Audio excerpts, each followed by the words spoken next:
Thank you so much, Dr. Sonia, and good afternoon. Assalamu alaikum, everyone. I hope the lunch has not affected so much of the cerebral patrol. Let's do some rewiring. So today I'm talking about the cardiovascular medication in Ramadan. So maybe someone is wondering that why we switch from anti-diabetics and diabetic to cardiovascular. So just remember that how to move it. Can you guide me how to move it?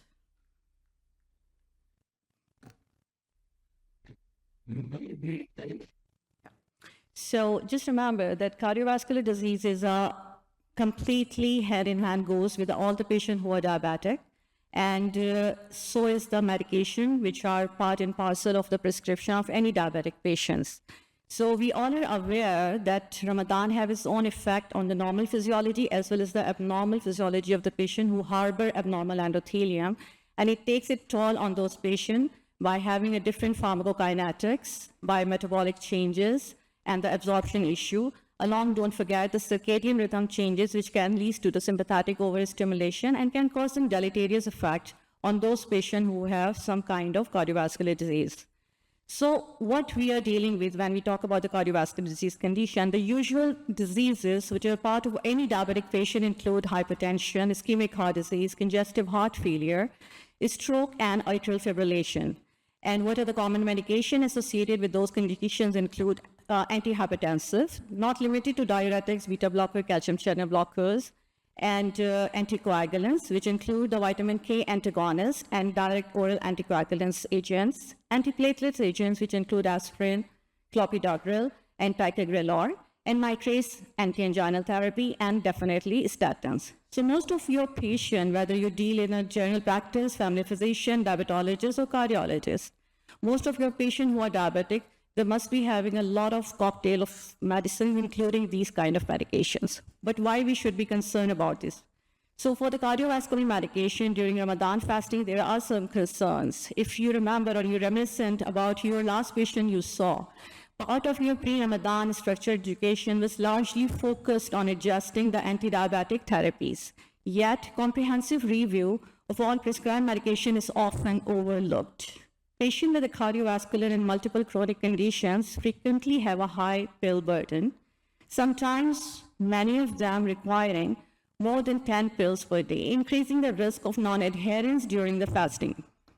In many regions, specifically across the poles of the earth, long fasting hour exceeding sometimes more than 18 hours limit the safe medication timing because of very limited non-fasting period.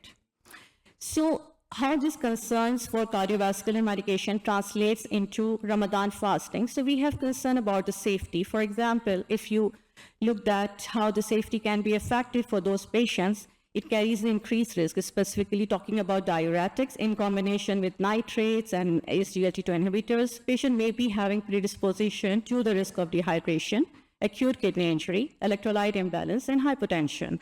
Abrupt withdrawal because of multiple reasons, pill burden, it can lead to sudden deterioration and may worsen even in the stable patient on the underlying cardiac disease. And efficacy can be compromised during this Ramadan fasting because of the multiple pharmacokinetics and dynamic changes, including the high carbohydrate load meal, maybe because of the slow gastric emptying, and some change or missed doses of the patient behalf for the different medications. So when we talk about the common medication, what is the scientific data translates and how it helps us that what are the efficacy and safety can be changed during Ramadan fasting, or it is safe to continue these medication.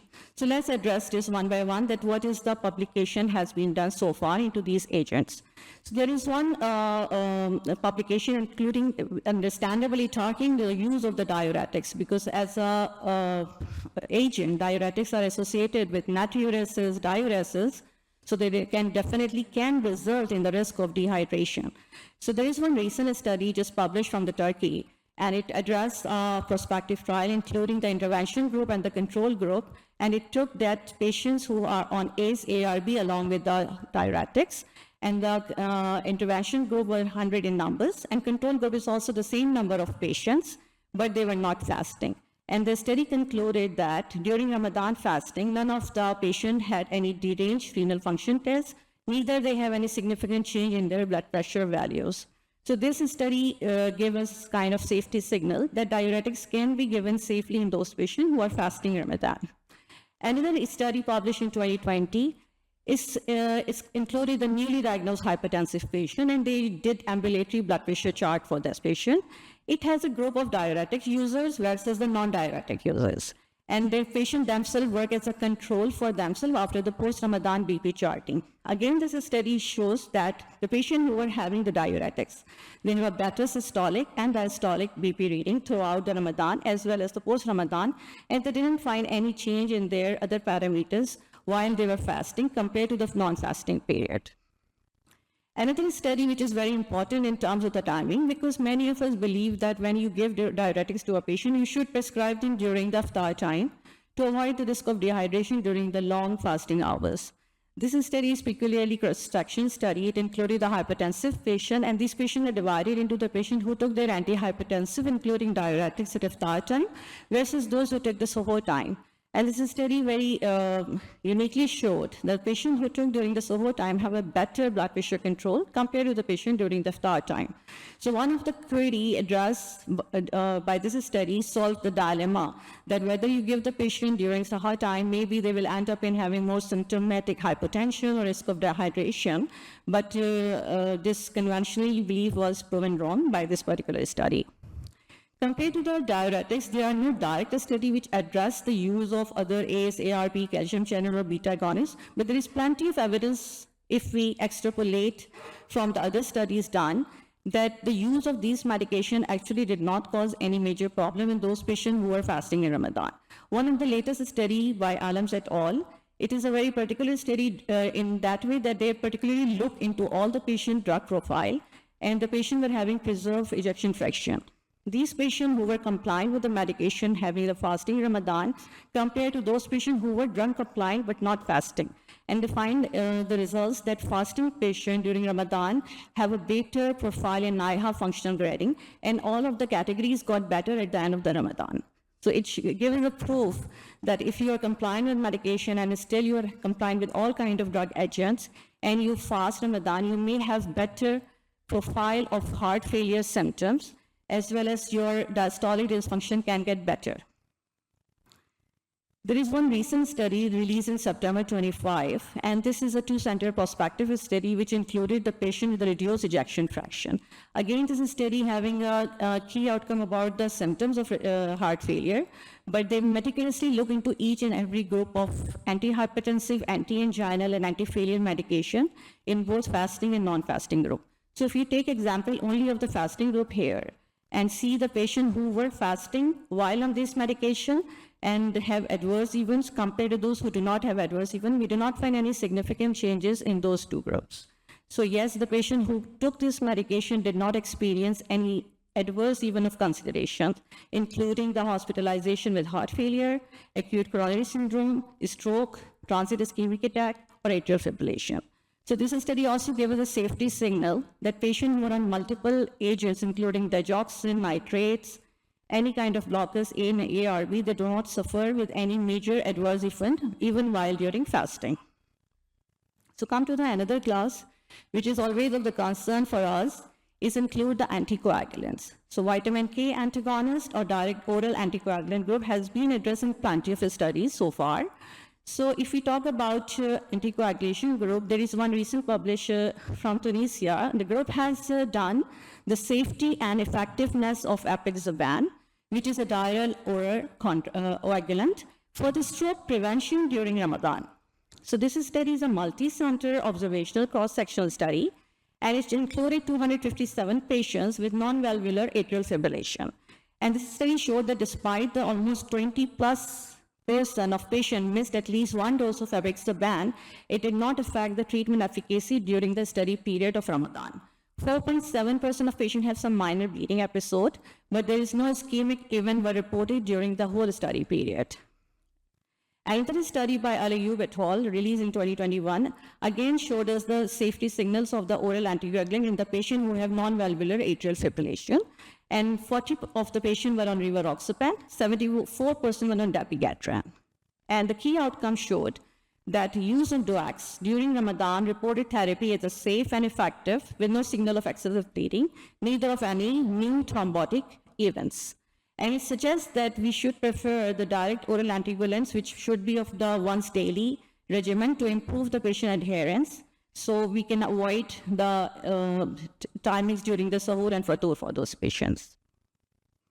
While talking about the warfarin, warfarin has been a challenging drug, irrespective whether you are talking about Ramadan fasting or during the non-fasting time, being the special pharmacokinetics involve the drug-drug interaction, food and drug interaction, as well as the frequent monitoring of the blood parameters. So warfarin has been studied by multiple researcher groups, and it showed a variable result across those studies. Many of them were retrospective and some have the prospective design. So for example, this study, if we take example, is a prospective study. It included almost 150 patients, and they followed the weekly INR trend over the period of Ramadan, which showed that each passing week of Ramadan have increased in INR value. However, there was no bleeding episode was recorded. Another study, which is retrospective, designed by Sridharan et al., it showed that in terms of Ramadan fasting, the therapeutic effect of warfarin has lowered, and total time in therapeutic range was decreased. However, it does not translate into any clinical significance.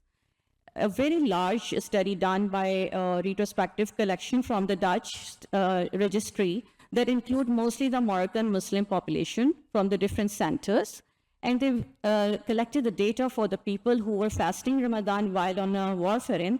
And again, this study did not show any major outcome in terms of adverse events, despite having a small supratherapeutic INR at the end of the Ramadan. Another study on the other than warfarin vitamin K antagonist again did not show any major changes in the people who are fasting versus non-fasting.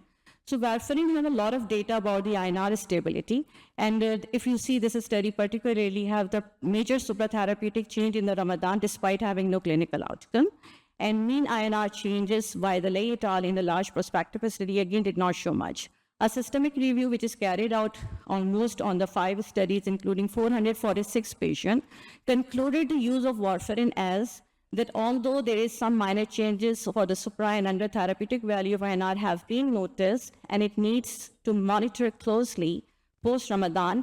However, the use of warfarin does not carry any adverse effect for the patient who are fasting.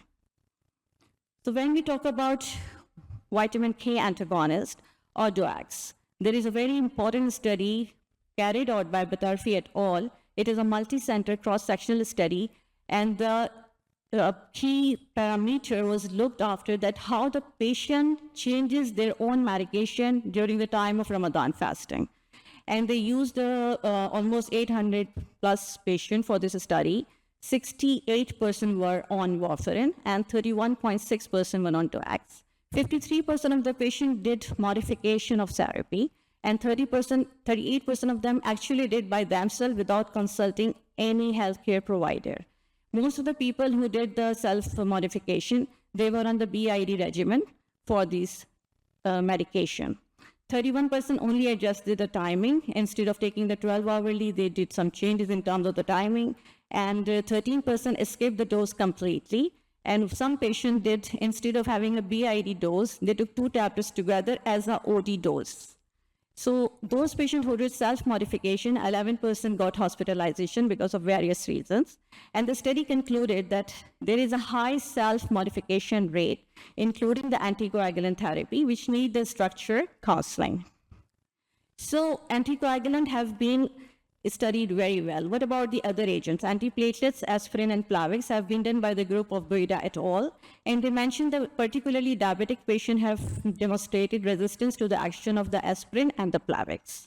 Other medications have not been well studied in terms of statin and anti-anginal, but the conclusion is that usually CVD patients do not get any major adverse effect with the use of a statin, and so once daily dose allow it to be used at the iftar time. So this is a summary from the many studies and guidelines which have been released recently, and many of the medicine we should try to titrate at the once daily dose. We can prefer to give it at the iftar time, but patients' personal interest should be taken into account what time they usually take it. So key takeaway points include pre-Ramadan review should address all medication, not only anti-diabetic medication. Medication regimen should be simplified wherever possible. Patient needs clear guidance on when to take each drug, Sahur versus Fatur, and why it should be taken like this. Evidence shows that without counseling, patient risk missed doses or unsafe double dosing. So we have to do the proper counseling for this.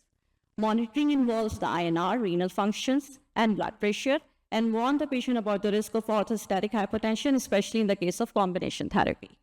Medication changes should be avoided during the Ramadan. However, if it is essential, we should plan a close follow-up for them. The future direction, considering that Ramadan fasting is generally safe in a stable patient of cardiovascular or drug-compliant cases, however, some studies did show that there is increased hospitalization with acute coronary events and stroke during Ramadan. This prompts us the question whether poor adherence or reduced antiplatelet effectiveness in a patient with diabetes contribute to this risk. This hypothesis warrants further investigation. Here I end my presentation, and thank you so much for all of your attention. Thank you very much.